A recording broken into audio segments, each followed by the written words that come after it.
ଦେଖନ୍ତୁ ଆମର ମାଆଙ୍କର ପାଇଁକି ଗୋଟେ ତାରକାଶୀରୁ ଆମ କଟକରୁ ଗୋଟେ ମୁକୁଟ 2.5 ରୁ 3 କେଜି ଭିତରେ ତିଆରି ଚାଲିଛି। ତା ସହିତ ଆମର ମାଆଙ୍କର ଗୋଟେ ଚମ୍ପା ହାର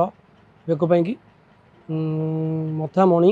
ଏବଂ ପାଉଁଜି ଦିନ ମଧ୍ୟ ତିଆରି କରାଯାଉଛି। ତାରକାଶୀ କଟକରୁ ଏ ଜିନିଷ ତିଆରି କରାଯାଉଛି। ପାର୍ଶ୍ୱ ଦେବାଦେବୀ ଯେଉଁ ରହିଛନ୍ତି, ପାର୍ଶ୍ୱ ଦେବଦେବୀ ଯେଉଁ ଗଜାନନ ଗଣେଶ ମା ସରସ୍ୱତୀ ମଧ୍ୟ ସେହି ତାରକାଶୀ କଟକରେ ମଧ୍ୟ ରୂପାର ସବୁ ଜିନିଷ ଆମର ତିଆରି କରାଯାଉଛି। ଆମର କମିଶନରେଟ୍ର ଯେଉଁ ଗାଇडलाइन था डीजे मुक्त प्रसेसन ता सागरे अपराधी की धरने सीसीटीवी कैमेरा आउ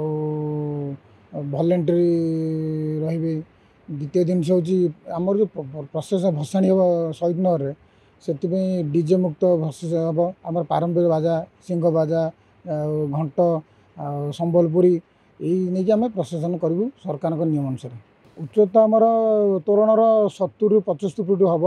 आउ चौड़ाटा आमर 65 ରୁ 70 भर हम आउ मसे है कम आरंभ है माटी अनुकूल आमर कारीगर वेस्ट बेंगल से बहुत जोर कम चलती देखिपारे 65% कम सरला आउ पूजा पूर्व कम कम्प्लीट होता मसे है 50 जन कारीगर अच्छा दिन में 24 घंटा कम कर देखिपारे कैमेरा बुले पारे केते लोक कम कर तोरणर सरिया पड़ाणी आउ किस दिन पर सर्ज कम्प्लीट हो माँ द्वितीय माटी जो कहती द्वितीय माटी सर जाइए से द्वितीय माटी पर जो शेष माटीटा हम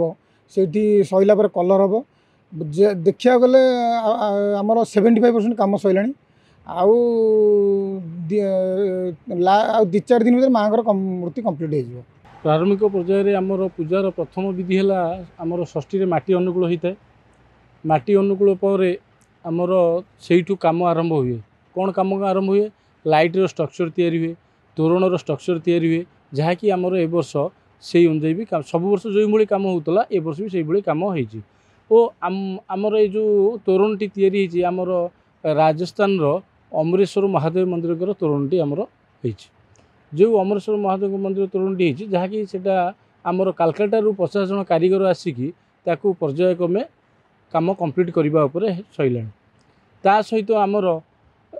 रावणपोड़ी किसी व्यवस्था करा रावणर उच्चता 70 फुट रखा जाइए और किसी आतसबाजी जहाँकि सरकार नियम अनुसार आतसबाजी भी करा जाउची जहाँकि आम गाइडलाइन रे होइतिबा हेतु आम दुर्गा पूजा कमिटी जो कोड़कुंडा दुर्गा पूजा समिति अच्छी आमको सरकार तरफ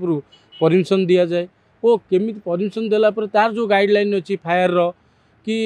जो आतसबाजी करवा लोकंर केमती सुरक्षा रे लोक मैंने आसी से आतसबाजी की उपभोग करेंगे रावणपोड़ी को उपभोग करेंगे जेहेतु ये अंचल बहुत जगह आतसबाजी बंद और रावणपोड़ी बंद कर नियमावली जो